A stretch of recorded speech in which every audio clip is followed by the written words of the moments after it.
బాబ్రీ మసీదు కంటే ముందు నుంచే వేల సంవత్సరాల నుంచి అయోధ్య రామ మందిరం ఉంది. అయోధ్య రామ మందిరం నుంచి బాబ్రీ మసీదుగా మారి దాదాపు 500 ఏళ్ల పోరాటం తర్వాత బాబ్రీ మసీదు నుంచి అయోధ్య రామ మందిరంగా తిరిగి తన శోభను సంతరించుకుంటుంది. ఈ క్రమంలో ఎదురైన సంఘటనలు, కోల్పోయిన ప్రాణాలు, పోరాటాలు వంటి పూర్తి వివరాలు మీకోసం. అయోధ్య ఈ పేరు పురాణాల్లోని ఆయుధ్ అనే మహారాజు నుంచి వచ్చింది. ఆయుధ్ అనే పదం సంస్కృత పదమైన యుద్ధ్ నుంచి వచ్చింది. ఆయుధ్ మహారాజు పుట్టడం వల్ల ఆ నగరానికి అయోధ్య అనే పేరు వచ్చిందని చెప్తారు. ఆయుధ్ మహారాజు శ్రీరాముని పూర్వీకులు అని చెప్తారు. శ్రీరాముడు అవతరించిన ప్రదేశం ఈ అయోధ్య. ఒకప్పుడు కోసల రాజ్యానికి రాజధానిగా ఉండేది ఈ అయోధ్య. ఈ అయోధ్య నగరాన్ని దశరథ మహారాజు పరిపాలించేవాడు. అయితే పుత్రులు లేని లోటుతో ఉన్న దశరథ మహారాజుకి పుత్రకామేష్టి యోగం వల్ల రామ, లక్ష్మణ, భరత, శత్రుఘ్నుడు జన్మిస్తారు.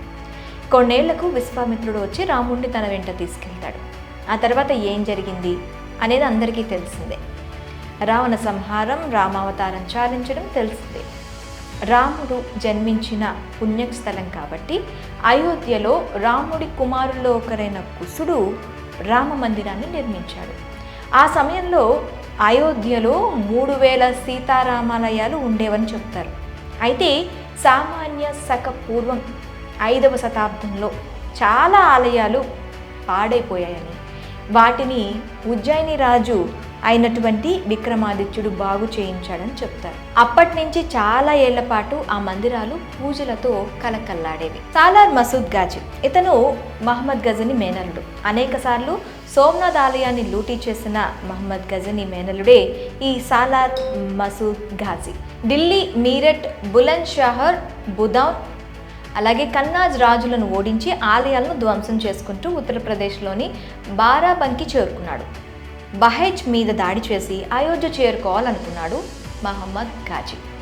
130,000 మంది సైన్యంతో సాలార్ మసూద్ ఘాజీ బహైజ్పై దాడికి యత్నించాడు. ఆ సమయంలో శ్రావస్తి రాజ్యానికి చెందిన మహారాజు సుహేల్ దేవ్ పక్క రాజ్యాల రాజులతో కలిసి సాలార్ మసూద్కి చెందిన 130,000 మంది సైన్యాన్ని నేలమట్టం చేశాడు.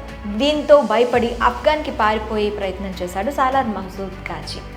సాలార్ మసూద్ పారిపోతుంటే భోజ మహారాజు వెంటపడి మరి తల నరికాడు. ఆ తర్వాత సాలార్ మసూద్ ఘాజీ శవాన్ని బహేజ్లోనే సమాధి చేశారు. శత్రువు అయినప్పటికీ అతని ఆచారం ప్రకారం సమాధి చేశారు. ఆ తర్వాత చాలా ఏళ్ల పాటు భారతదేశం వైపు చూడాలంటేనే భయపడేవారు. 1526లో బాబర్, ఇబ్రహీం లోడి మధ్య యుద్ధం మొదలైంది. దీని పేరు పానిపట్టు యుద్ధం. 1526లో జరిగిన యుద్ధం మొఘలుల పరిపాలనకు నాంది పలకగా 1556లో జరిగిన రెండో యుద్ధం మొఘలుల పట్టు నిలుపుకునేందుకు కారణమైంది. మూడో యుద్ధం 1761లో జరిగింది. ఇది మొఘలుల పాలన అంతమయ్యేందుకు కారణమైంది. అయితే బాబర్, లోడి మధ్య యుద్ధం తరువాత అంటే 1528వ సంవత్సరం వచ్చేసరికి బాబర్ అయోధ్య మీద పూర్తిగా తన పట్టు సంపాదించుకున్నాడు. 1528వ సంవత్సరంలో అప్పటి అయోధ్యలో ఉన్న మందిరాలను కూల్చమని తన కమాండర్ మీర్ బాఖీకి ఆదేశాలు ఇచ్చాడు బాబర్. దీంతో అయోధ్యలో చాలా మందిరాలను కూల్చాడు మీర్ బాఖీ. వీటిలో అయోధ్య రామ మందిరం కూడా ఒకటి. అయితే అయోధ్య రామ మందిరాన్ని కూల్చిన బాబర్ పేరు మీదుగా మసీద్ కట్టించారు. అది బాబ్రీ మసీద్ అయింది. ఒక్క అయోధ్యనే కాకుండా చుట్టుపక్కల ఉన్న ప్రాంతాలను కూడా బాబర్ తన ఆధీనంలోకి తెచ్చుకున్నాడు. బాబర్ తర్వాత చాలా ఏళ్ల పాటు మొఘలుల పాలన సాగింది. మసీదుగా మారిన అయోధ్య రామ మందిరంలోకి ఆనాటి నుంచి ఒక్కరు కూడా అడుగు పెట్టలేదు. ఎప్పుడైతే రాజా జైసింగ్ వచ్చాడో అప్పుడే హిందువులకు ధైర్యం వచ్చింది. అది 1717వ సంవత్సరం. బాబ్రీ మసీద్ నిర్మించిన 190 సంవత్సరాల తర్వాత రాజ్పుత్ వంశానికి చెందిన రాజా జైసింగ్ రాజు మసీదు చుట్టూ ఉన్న స్థలాన్ని సొంతం చేసుకోవాలని ప్రయత్నించాడు. కానీ ఆ ప్రయత్నాలేవి ఫలించలేదు. ఆ స్థలం హిందువులకు ఎంత ముఖ్యమో తెలిసిన రాజా జైసింగ్ మొఘలులతో సత్సంబంధాలు ఏర్పరచుకున్నాడు. కానీ తాను అనుకున్నది జరగలేదు. దీంతో బాబ్రీ మసీదు బయట ఉన్న స్థలాన్ని కొని రాముడి పేరు మీద రిజిస్ట్రేషన్ చేయించాడు.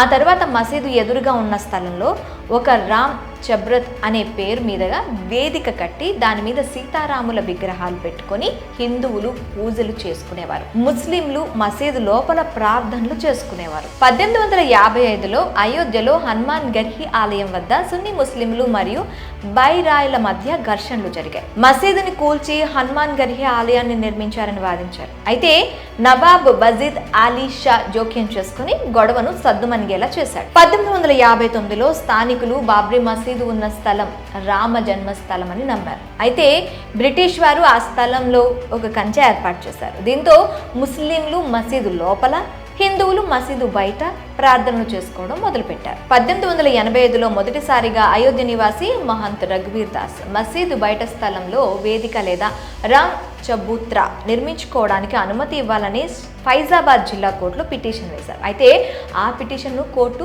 కొట్టివేసింది. 1934లో షాజహాన్పురాలో గోహత్య వార్త వైరల్ అవ్వడంతో మతపరమైన అల్లర్లు చోటు చేసుకున్నాయి. ఈ అల్లర్లలో బాబ్రీ మసీదుపై దాడి జరిగింది. ఆ తర్వాత ప్రభుత్వం మసీదుని మరమ్మత్తు చేయడం జరిగింది. బాబ్రీ మసీదు ఉన్న 2.77 ఎకరాల స్థలం తమదే అంటూ షియా మరియు సున్నీ వక్ఫ్ బోర్డులు స్థానిక కోర్టులో క్లెయిమ్ చేశాయి. బాబర్ సున్నీ అయినందున ఆ భూమి సున్నీల ఆస్తి సున్నీ వక్ఫ్ బోర్డు తెలపడంతో స్థానిక కోర్టు వారికి అనుకూలంగా తీర్పిచ్చింది. 1949లో మసీదు లోపల రాముడి విగ్రహం ప్రత్యక్షమైంది. అయితే ఇది హిందూ మహాసభ కార్యకర్తలు చేసిన పని అని ముస్లింలు కోర్టులో సూట్ ఫైల్ చేశారు. అయితే రాముడి స్వయంభుగా వెలిసాడని కాబట్టి ఆ స్థలం తమకే చెందుతుందని అప్పటి హిందువులు కౌంటర్ సూట్ ఫైల్ చేశారు. అప్పటి ప్రధాని దివంగత జవహర్లాల్ నెహ్రూ అయోధ్యను సందర్శించి పరిస్థితిని సమీక్షించాలని అనుకున్నారు. అప్పుడు న్యూఢిల్లీలో ఉన్న నెహ్రూకి అయోధ్యలో జరుగుతున్న అల్లర్లకు సంబంధించి నివేదికలు అందాయి. అయోధ్యలో చోటు చేసుకుంటున్న పరిణామాలపై ఆందోళన వ్యక్తం చేస్తూ జవహర్లాల్ నెహ్రూ లక్నోలోని యునైటెడ్ ప్రావిన్స్ ముఖ్యమంత్రి గోవింద్ బల్లభ్ పంత్కు ఒక టెలిగ్రామ్ పంపించారు. ఆ టెలిగ్రామ్లో ఇలా ఉంది: అయోధ్యలో జరుగుతున్న పరిణామాల పట్ల నేను తీవ్రంగా కలత చెందాను. ఈ విషయంలో మీరు పర్సనల్ ఇంట్రెస్ట్ చూపిస్తారని ఆశిస్తున్నా అంటూ పంత్కి రాసిన టెలిగ్రామ్లో పేర్కొన్నారు. అయితే తనను తాను నాస్తికుడిగా ప్రకటించుకున్న నెహ్రూ మసీదు లోపల ఉన్న సీతారాముల విగ్రహాలను అక్కడి నుంచి షిఫ్ట్ చేయాలని అప్పటి రాష్ట్ర ప్రభుత్వానికి సూచిస్తున్నట్లు నివేదికలు చెబుతున్నాయి. అయితే ఇది హిందూ ముస్లింల మధ్య పెద్ద ఎత్తున అల్లర్లకు దారితీస్తుందనే ఉద్దేశంతో అప్పటి జిల్లా మెజిస్ట్రేట్ కేకే నాయర్ మసీదు లోపల ఉన్న సీతారాముల విగ్రహాలను తొలగించేందుకు నిరాకరించారు. దీంతో ప్రభుత్వం వివాదాస్పదంగా ప్రకటించి మసీదు గేటుకి తాళం వేసింది. ఆ తర్వాత కేకే నాయర్ భారతీయ జన్ సంఘ్ పార్టీలో చేరి ఎంపీగా ఎన్నికయ్యారు. భారతీయ జన్ సంఘ్ పార్టీ 1977లో కాంగ్రెస్ పార్టీకి వ్యతిరేకంగా లెఫ్ట్, రైట్, సెంటర్ పార్టీలతో విలీనమైంది. దీంతో జన్ సంఘ్ పార్టీ జనతా పార్టీగా మారింది. ఆ తర్వాత బీజేపీగా మారింది. ఆ తర్వాత నెహ్రూ 1950 జనవరి 7న గవర్నర్ జనరల్గా ఉన్న సి రాజగోపాలాచారికి ఒక లేఖ రాశారు. అందులో ఇలా ఉంది: నేను గత రాత్రి అయోధ్య గురించి పంత్ జీకి ఒక లేఖ రాసి లక్నో వెళ్తున్న వ్యక్తికి ఇచ్చాను. ఆ తర్వాత పంత్ తనకు ఫోన్ చేశాడు. పంత్ చాలా ఆందోళన చెందుతున్నట్టు, అయోధ్య విషయాన్ని వ్యక్తిగతంగా తీసుకున్నట్టు చెప్పాడు అని ఆ లేఖలో ఉంది. 1950 ఫిబ్రవరి 5న పంత్కి మరో లేఖ రాశారు. అందులో ఇలా ఉంది: ప్రియమైన పంత్జీ, అయోధ్య పరిస్థితిని తెలియజేస్తే సంతోషిస్తాను. దేశం మొత్తం మీద జరుగుతున్న వ్యవహారాలు, ముఖ్యంగా కాశ్మీర్కి అత్యధిక ప్రాముఖ్యత ఇస్తానని మీకు తెలుసు. అవసరమైతే నేను అయోధ్య వెళ్తానని మీరు ఆఖరిసారిగా నన్ను కలిసినప్పుడు చెప్పాను. నేను అయోధ్య రావాలని మీరు అనుకుంటే చెప్పండి. నేను బిజీగా ఉన్నప్పటికీ అయోధ్య వచ్చేందుకు ఒక తేదీని ఫిక్స్ చేసుకుంటా అని ఉంది. అయితే అయోధ్యలో పరిస్థితి మారలేదని పంత్ చెప్పడంతో నెహ్రూ అయోధ్య విజిట్ కార్యరూపం దాల్చలేదు. 1950 మార్చి 5న నెహ్రూ రాసిన లేఖలో అప్పటి జిల్లా మెజిస్ట్రేట్ కేకే నాయర్ని నిందించినట్టుంది. అయితే తాను మసీదు లోపల ఉన్న విగ్రహాలను తొలగించాలని తీర్పు ఇవ్వకపోవడాన్ని సమర్థించుకున్నారు.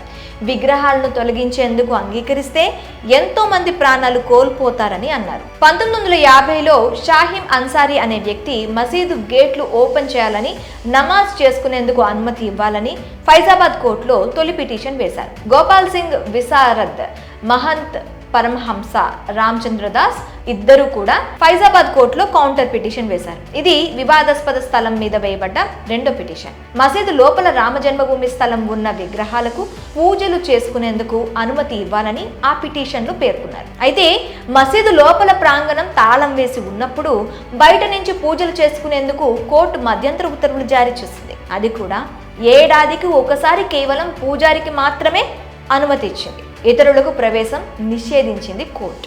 హిందూ ముస్లిం మధ్యలో మూడో వర్గం మహన్ భాస్కర్ దాస్ నేతృత్వంలో నిర్మోహి అఖారా సంస్థ ఫైజాబాద్ కోర్టులో పిటిషన్ వేసింది. ఇది వివాదాస్పద స్థలం మీద వేసిన మూడో పిటిషన్. ఆ మసీదు ఉన్న స్థలం మీద పూర్తి హక్కు తమదే అంటూ కోర్టులో పిటిషన్ వేసింది. ఎన్నో ఏళ్లుగా తమ పూర్వీకులు అక్కడ పూజలు చేసుకుంటున్నారని సదరు సంస్థ చెప్పుకొచ్చింది. నిర్మోహి అఖారా అనేది వైష్ణవ్ బైరాగి సాంప్రదాయంలో ఒక భాగం. అఖిల భారతీయ అఖారా పరిషత్ చేత గుర్తింపు పొందిన సంస్థ ఈ నిర్మోహి అఖారా. రామ్నంది వర్గీస్ తో చేయబడిన పంచాయతీ మఠం ఈ నిర్మోహి అఖారా 1400 AD నుంచే అయోధ్యలో ప్రజా మతంగా ఉందని నిర్మోహి అఖారా చెప్తుంది. ఆ స్థలంలో పూజలు చేసుకునే హక్కు తమకే ఉందని నిర్మోహి అఖారా కోర్టులో పిటిషన్ వేసింది. ఉత్తరప్రదేశ్ సున్నీ సెంట్రల్ వక్ఫ్ బోర్డు ఫైజాబాద్ కోర్టులో పిటిషన్ వేసింది. ఇది 4వ పిటిషన్. ముస్లింలు మళ్లీ మసీదులో ప్రార్థనలు చేసుకునే హక్కులు పునరుద్ధరించాలని కోర్టును కోరారు. హిందువులను ఏకం చేయడం కోసం, హిందూ ధర్మ రక్షణ కోసం 1964లో విశ్వ హిందూ పరిషత్ సంస్థ ఏర్పడింది. దీన్ని ఎంఎస్ గోల్వాకర్, ఎస్ఎస్ ఆప్తేలు స్థాపించారు. భారతీయ జనసంఘ్ పార్టీ 1977లో కాంగ్రెస్ పార్టీకి వ్యతిరేకంగా లెఫ్ట్, రైట్, సెంటర్ పార్టీలతో విలీనమైంది. దీంతో జనసంఘ్ పార్టీ జనతా పార్టీగా మారింది. ఆ తర్వాత జనతా పార్టీ రద్దుతో బీజేపీ పార్టీ స్థాపించబడింది. ఉత్తరప్రదేశ్ కి చెందిన సున్నీ సెంట్రల్ వక్ఫ్ బోర్డు మసీదు స్థలాన్ని స్వాధీనం చేసుకునేందుకు కోర్టులో పిటిషన్ వేసింది. అలహాబాద్ హైకోర్టు మాజీ జడ్జి, సీనియర్ లాయర్ అయిన డయోకి నందన్ అగర్వాల్ 1983లో రిటైర్ అయ్యారు. ఆ తర్వాత ఆయన ఫైజాబాద్ వెళ్లి అక్కడ మసీదు ఉన్న స్థలం రామ జన్మ స్థలం అని ప్రూవ్ చేయడానికి డేటా, రెవెన్యూ రికార్డ్స్ అన్నింటినీ సేకరించారు. ఎల్కే అద్వానీ రామ జన్మస్థలంలో రామ మందిరం నిర్మించాలని ఒక ఉద్యమానికి తెరలేపారు. ఆ ఉద్యమం ఊపందుకోవడంతో రామ జన్మస్థలానికి విముక్తి కల్పించి మందిరం నిర్మించడం కోసం విశ్వ హిందూ పరిషత్ సహా పలు హిందూ సంస్థలు ఒక కమిటీ వేశాయి. 1981లో మీనాక్షిపురంలో 400 నుంచి 800 మంది దళిత కుటుంబాలు ఇస్లాంలోకి మతం మారిన దానికి ప్రతిస్పందనగా విశ్వ హిందూ పరిషత్ ధర్మ సంసద్ ను నిర్వహించింది. విశ్వ హిందూ పరిషత్ జాయింట్ సెక్రటరీ అశోక్ సింగర్ నాయకత్వంలో అయోధ్యలో రామ మందిరం నిర్మాణం జరగాలన్న డిమాండ్ ఎక్కువైంది. 1984 సెప్టెంబర్ 25న బీహార్లోని సీతా మహర్షి నుంచి ఢిల్లీకి శ్రీరామ్ జానకి రథయాత్ర చేపట్టారు.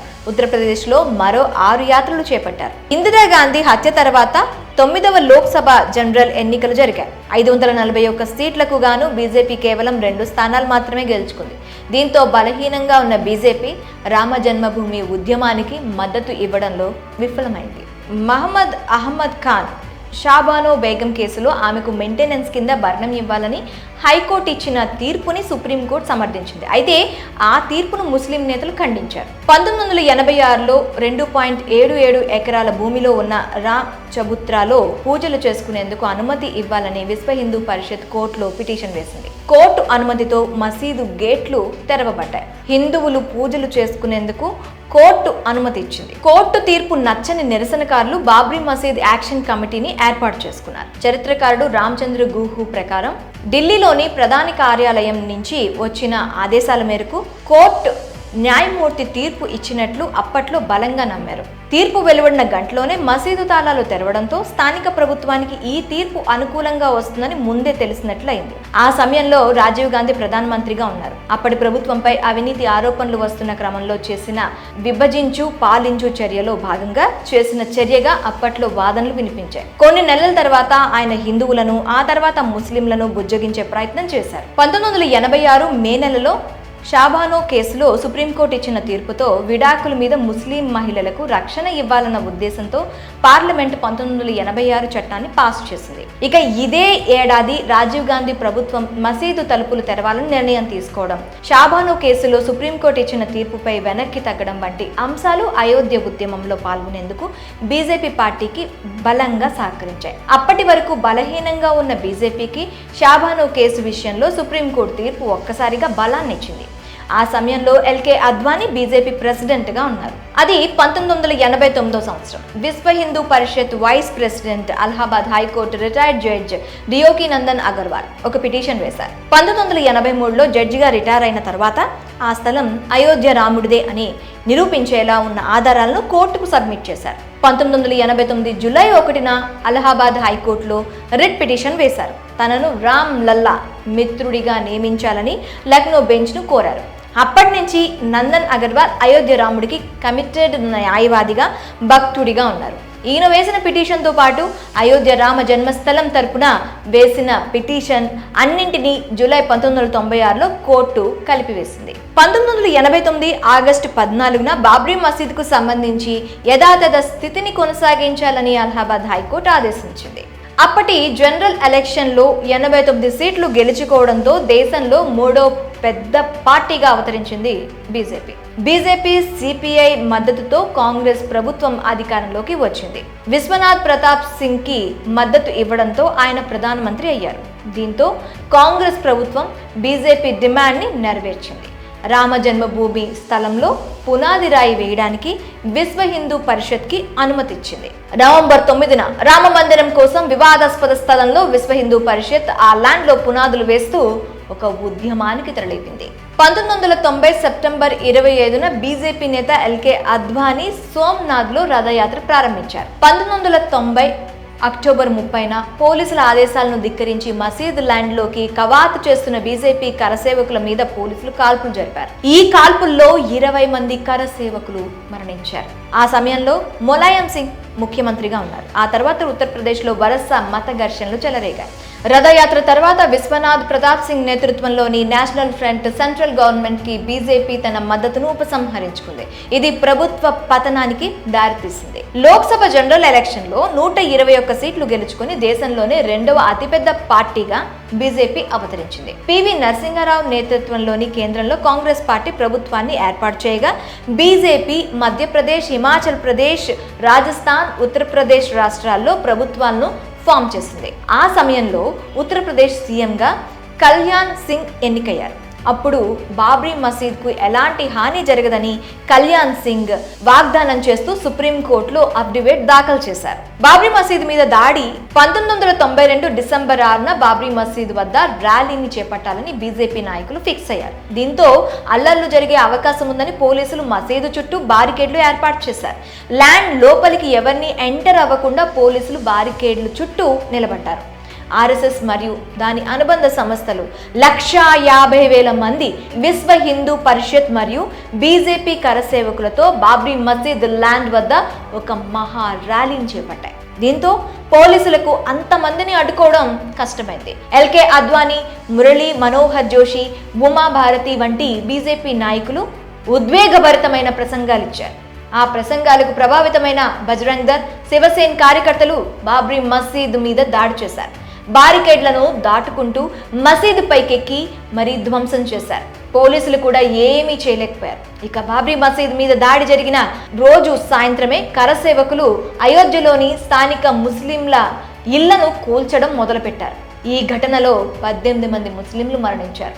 23 మసీదులతో సహా దాదాపు చాలా మంది ముస్లింల ఇళ్ళు, దుకాణాలు తగలపట్టాయి. ముంబై సహా దేశంలోని పలు ప్రాంతాల్లో హింసాత్మక ఘటనలు చోటు చేసుకున్నాయి. ఈ ఘటనల వల్ల సుమారు 2,000 మంది మరణించారు. అయితే తన వాగ్దానం బ్రేక్ అయిందని భావించిన కళ్యాణ్ సింగ్ బాబ్రీ మసీద్ కూల్చిన రోజునే తన ముఖ్యమంత్రి పదవికి రాజీనామా చేశారు. బీజేపీ నాయకులైన అద్వానీ, ఉమాభారతి, ఎంఎం జోషిల మీద ఛార్జ్ షీట్ ఫైల్ అయింది. అయోధ్యలో రామ మందిరం కట్టాలన్న హిందువుల ఆశయానికి ఆయన ఒక ఐకాన్ గా పరిగణించబడ్డారు. అయితే తన వాగ్దానం బ్రేక్ అయిందని పదవికి రాజీనామా చేశారు. పాకిస్తాన్లోని ముస్లింలు 30కి పైగా హిందూ ఆలయాల మీద దాడి చేశారు. భారతదేశంలో బాబ్రీ మసీద్ కూల్చివేతను నిరసిస్తూ పాకిస్తాన్ ప్రభుత్వం ఒక రోజంతా కార్యాలయాలు, పాఠశాలలు మూసివేసింది. 1992లో ప్రధానిగా ఉన్న పివి నరసింహారావు బీజేపీ మద్దతుదారులే బాబ్రీ మసీదును కూల్చారని 4 రాష్ట్రాల్లో ఉన్న బీజేపీ ప్రభుత్వాలను బర్తరఫ్ చేశారు. ఇక ఇదే సంవత్సరంలో బాబ్రీ మసీద్ కూల్చివేతపై విచారణ చేపట్టేందుకు పివి నరసింహారావు ప్రభుత్వం లిబర్హాన్ కమిషన్ ని నియమించింది. దీనికి జస్టిస్ మన్మోహన్ సింగ్ లిబర్హాన్ అధ్యక్షతన వహించారు. అయోధ్యలో మసీదును కూల్చివేయడానికి దారితీసిన సంఘటనలు, పరిస్థితులు వంటి విషయాలను నిర్ధారించడం మాత్రమే లిబర్హాన్ కమిషన్ కి అందిన ఆదేశాలు. బాబ్రీ మసీద్ కూల్చివేతను నిరసిస్తూ ఉగ్రవాదులు బొంబాయి అంతటా బాంబు పేలులకు శ్రీకారం చుట్టారు. బాబ్రీ మసీద్ చుట్టూ ఉన్న 67.703 ఎకరాల భూమిని కేంద్రం స్వాధీనం చేసుకునే దాని కింద ఉన్న అయోధ్యలో నిర్దిష్ట ప్రాంతాన్ని స్వాధీనం చేసుకునే చట్టాన్ని ఆమోదించింది. అయితే ఆ చట్టంలోని కొన్ని అంశాలను సవాల్ చేస్తూ ఇస్మాయిల్ ఫరూఖీ ఒక వ్రాతపూర్వక పిటిషన్ వేశారు. ఇక ఇదే ఏడాది లిబర్హాన్ కమిషన్ తమ పరిశోధనను ప్రారంభించింది. ఈ కేసుని సిబిఐ తీసుకొని బీజేపీ నాయకుడు ఎల్కే అద్వానీపై ఛార్జ్ షీట్ ఫైల్ చేసింది. మసీదు కూల్చివేత ఘటనలో 19 మందిని నిందితులుగా చేర్చింది. వీరంతా మసీదు కూల్చివేయడానికి కుట్ర పన్నినట్లు సిబిఐ తేల్చింది. మసీద్ అనేది ఇస్లాంలో అంతర్భాగం అయినది కాదు, కాబట్టి నమాజ్ అనేది ఎక్కడైనా చేసుకోవచ్చు అని తెలిపింది. అలానే మసీదు కూల్చివేతలో ఉత్తరప్రదేశ్ సీఎం కళ్యాణ్ సింగ్ ని బాధ్యుడిని చేస్తూ 1 రోజు జైలు శిక్షతో పాటు 20,000 రూపాయల జరిమానా విధించింది. 1998వ సంవత్సరంలో ప్రధాని అటల్ బిహారీ వాజ్పేయి నేతృత్వంలోని బీజేపీ సంకీర్ణ ప్రభుత్వాన్ని ఏర్పాటు చేసింది. మసీదు కూల్చివేత వార్షికోత్సవం సందర్భంగా ఉద్రిక్తత నెలకొంది. విశ్వ హిందూ పరిషత్ మరోసారి వివాదాస్పద స్థలంలో హిందూ ఆలయం నిర్మిస్తామని ప్రతిజ్ఞ చేసింది. అద్వానీ, ఎంఎం జోషి, ఉమాభారతి, బాల్ ఠాక్రే వంటి వారిపై వేసిన ఛార్జ్ షీట్స్ ని కుట్ర ఆరోపణలు విచారణను స్పెషల్ సిబిఐ కోర్టు ఉపసంహరించుకుంది. 2002లో అప్పటి ప్రధాని అటల్ బిహారీ వాజ్పేయి మసీదు, మందిర్ వివాదానికి పరిష్కారం కోసం హిందూ, ముస్లిం నాయకులతో మాట్లాడాలని అనుకున్నారు. అందుకోసం ప్రధాని కార్యాలయంలో ఒక సెల్ ని ఏర్పాటు చేసి శత్రుఘ్న సింగ్ ను నియమించారు. ఉత్తరప్రదేశ్ అసెంబ్లీ ఎన్నికలప్పుడు బీజేపీ తమ మేనిఫెస్టోలో అయోధ్యలో రామమందిరం నిర్మిస్తామని హామీని చేర్చింది. విశ్వ హిందూ పరిషత్ కూడా రామమందిర నిర్మాణాన్ని ప్రారంభించడానికి మార్చి 15న గడువు తేదీగా నిర్ధారించింది. మార్చి నెలలో వందలాది మంది వాలంటీర్లు అయోధ్యలో కలిశారు. అయోధ్య నుంచి తిరిగి వస్తుండగా గోధ్రాలో హిందూ కార్యకర్తలతో వస్తున్న రైలు మీద దాడి జరిగింది. ఆ దాడిలో 58 మంది మరణించారు. మార్చిలో జరిగిన గోధ్రా రైలు ఘటన తర్వాత గుజరాత్ లో జరిగిన అల్లర్లలో 1000 నుంచి 2000 మంది ఎక్కువగా ముస్లింలు మరణించారు. ఆ సమయంలో నరేంద్ర మోదీ గుజరాత్ ముఖ్యమంత్రిగా ఉన్నారు. మసీదు కింద 10వ శతాబ్దానికి చెందిన ఆలయం ఉన్నట్టు ఆధారం ఉందని ఆర్కియాలజికల్ సర్వే ఆఫ్ ఇండియా ఒక నివేదికను సమర్పించింది. అయితే ఈ నివేదికను ఆర్కియాలజిస్టులు, చరిత్రకారులు ఖండించారు. బాబ్రీ మసీదు కూల్చివేతకు ప్రేరేపించిన 7 హిందుత్వ నాయకులపై విచారణ జరగాలని సిబిఐ స్పెషల్ కోర్టు తీర్పిచ్చింది. కానీ మసీదు కూల్చివేత సమయంలో అక్కడే ఉన్న అద్వానీ మీద ఎలాంటి ఆరోపణలు లేవు. మసీదుపై దాడిలో అద్వానీ పాత్రను నిర్దోషిగా పేర్కొంటూ గతంలో ఇచ్చిన ఉత్తర్వులను సమీక్షించాలని కోర్టు మరోసారి తీర్పునిచ్చింది. అయోధ్య రామ జన్మభూమి కాంప్లెక్స్ పై ఉగ్రవాదులు దాడి చేశారు. ఈ దాడిలో 6 లష్కరే తోయిబా ఉగ్రవాదులు అనుమానితులుగా ఉన్నారు. అయితే భద్రతా లోపానికి కేంద్రమే బాధ్యత వహించాలని Vishwa Hindu Parishad international general secretary Praveen Togadia UPA ప్రభుత్వానికి నివేదించారు. తవ్విన ఆధారాలను నాశనం చేయడానికి ఈ దాడి చేశారని విశ్వ హిందూ పరిషత్ ప్రెసిడెంట్ అశోక్ సింఘల్ అన్నారు. అప్పటి ప్రధాని పివి నరసింహారావు నియమించిన లిబర్హాన్ కమిషన్ బాబ్రీ మసీద్ కూల్చివేతకు సంబంధించిన నివేదికను ప్రధాని మన్మోహన్ సింగ్ కి సమర్పించింది. 100 మందికి పైగా సాక్షులను విచారించిన అనంతరం 17 ఏళ్ల తర్వాత కమిషన్ నివేదికను సమర్పించింది. దేశంలో ఇన్నేళ్ల పాటు విచారణ సాగిన కమిషన్ ఇదే. ఈ నివేదికలో అటల్ బిహారీ వాజ్పేయి, ఎల్కే అద్వానీ, మురళీ మనోహర్ జోషి, కళ్యాణ్ సింగ్, ప్రమోద్ మహాజన్, ఉమాభారతి, విజయరాజీ సింధియా వంటి బీజేపీ నేతలు దోషులుగా ఉన్నారు. అలానే గిరిరాజ్ కిషోర్, అశోక్ సింఘాల్ వంటి విహెచ్పి లీడర్స్, శివసేన అధినేత బాల్ ఠాక్రే, మాజీ ఆర్ఎస్ఎస్ లీడర్ కెఎన్ గోవిందాచార్య వంటి వారు దోషులుగా ఉన్నారు. ర్యాలీలో రెచ్చగొట్టే విధంగా ప్రసంగాలు ఉన్నాయని, అయితే మసీదు కూల్చివేత అనేది ప్రణాళికాబద్ధంగా జరగలేదని నివేదికలో పేర్కొంది. అయోధ్యలో ఉన్న బాబ్రీ మసీదు ఉన్న వివాదాస్పద స్థలాన్ని 3 భాగాలుగా విభజించాలని అలహాబాద్ హైకోర్టు తీర్పునిచ్చింది. ఈ స్థలంలో 2 వంతుల భూమిని హిందువులను రిప్రజెంట్ చేసి విశ్వ హిందూ పరిషత్ నిర్మోహి అఖారా సంస్థ వారు పంచుకోవాలని, మిగతా 3వ వంతు భూమిని సున్నీ ముస్లిం వక్ఫ్ బోర్డు తీసుకోవాలని కోర్టులో తీర్పు వచ్చింది. నిర్మోహి అఖారా వక్ఫ్ బోర్డులకు ప్రాతినిధ్యం వహిస్తున్న వారిని ఈ స్థలానికి జాయింట్ టైటిల్ హోల్డర్స్ గా ప్రకటించింది. దీంతో హిందువులు, ముస్లింలు సుప్రీంకోర్టులో అప్పీల్ చేశారు. 2010లో అలహాబాద్ హైకోర్టు ఇచ్చిన తీర్పును హిందూ, ముస్లింలు అప్పీల్ చేయడంతో ఆ తీర్పును సుప్రీంకోర్టు సస్పెండ్ చేసింది. కేంద్రంలో బీజేపీ నాయకుడు నరేంద్ర మోదీ నేతృత్వంలోని ఎన్డీఏ కూటమి అధికారంలోకి వచ్చింది. 2016 ఫిబ్రవరి 26న బాబ్రీ మసీదు ఉన్న స్థలంలో రామ మందిరాన్ని నిర్మించాలని బీజేపీ ఎంపీ సుబ్రహ్మణ్య స్వామి సుప్రీంకోర్టులో పిటిషన్ వేశారు. బాబ్రీ మసీద్ కేసులో మసీద్ తరపున తొలి పిటిషన్ వేసిన హసీన్ అన్సారీ 95 ఏళ్ల వయసులో మరణించారు. అన్ని పార్టీలు ఈ అయోధ్య స్థల వివాదానికి సంబంధించి సున్నితమైన సెంటిమెంటల్ మ్యాటర్లో పరిష్కారం తీసుకొచ్చేందుకు తాజాగా ప్రయత్నాలు మొదలుపెట్టాలని సుప్రీంకోర్టు ప్రధాన న్యాయమూర్తి జేఎస్ కేహార్ సూచించారు. ఇక ఇదే ఏడాదిలో యూపీ అసెంబ్లీ ఎన్నికల్లో బీజేపీ గెలిచింది. హిందూ యువ వాహిని సంస్థ వ్యవస్థాపకుడు యోగి ఆదిత్యనాథ్ ముఖ్యమంత్రిగా ప్రమాణ స్వీకారం చేశారు. అద్వానీ, మురళీ మనోహర్ జోషి, కేంద్ర మంత్రి ఉమాభారతి సహా ఇతర బీజేపీ సభ్యులు, కరసేవకులు బాబ్రీ మసీద్ కూల్చివేత కేసులో నేరపూరిత అభియోగాలను ఉపసంహరించుకోలేమని, ఆ అభియోగాలను పునరుద్ధరించాలని సుప్రీంకోర్టు తీర్పిచ్చింది. అలానే ఈ విచారణను 2 ఏళ్లలో పూర్తి చేయాలని లక్నో ట్రయల్ కోర్టుని సుప్రీంకోర్టు కోరింది.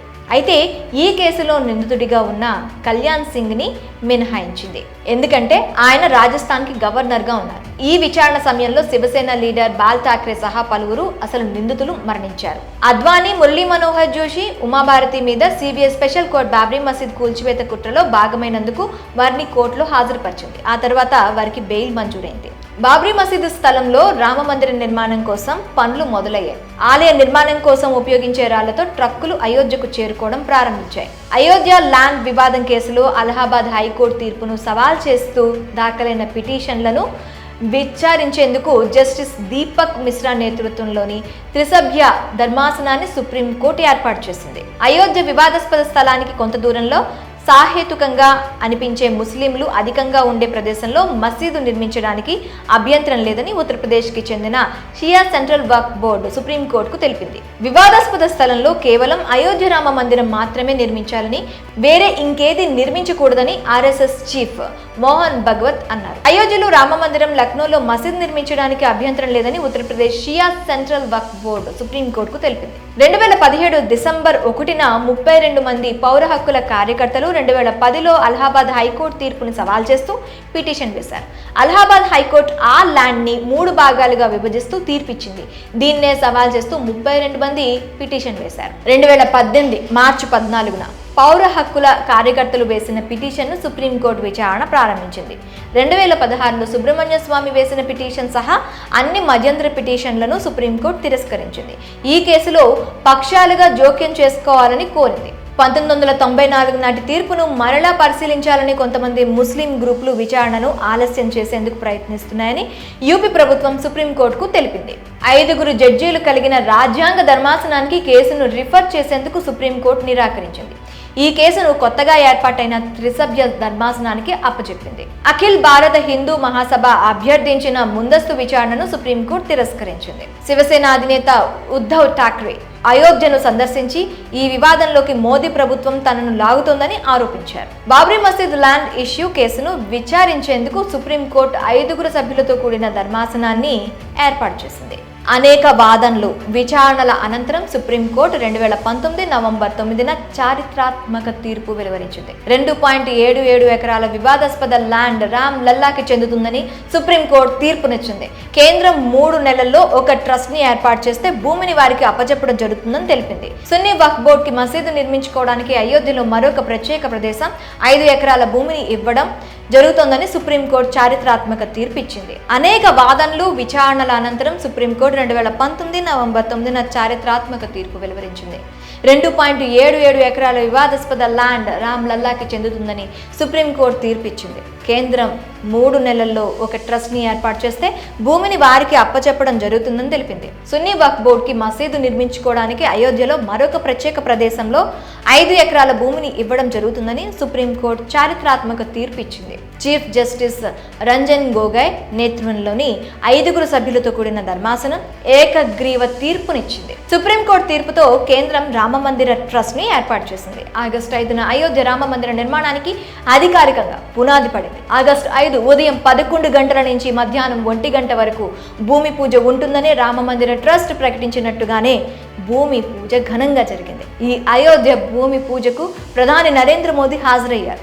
మోదీ రామమందిర శంకుస్థాపన చేశారు. భూమి పూజ అనంతరం ఆలయ నిర్మాణం మొదలైంది. జనవరి 22న ప్రధాని మోదీ నిర్మాణంలో ఉన్న అయోధ్య రామ మందిరంలోని బాలరాముడి ప్రాణ ప్రతిష్ఠ మహోత్సవంలో మరోసారి ముఖ్య భూమిక పోషించనున్నారు. ఇదే అయోధ్య నుంచి బాబ్రీ మసీద్ నుంచి అయోధ్యకు మసీద్ వర్సెస్ మందిర్ వివాదానికి సంబంధించిన పూర్తి సమాచారం.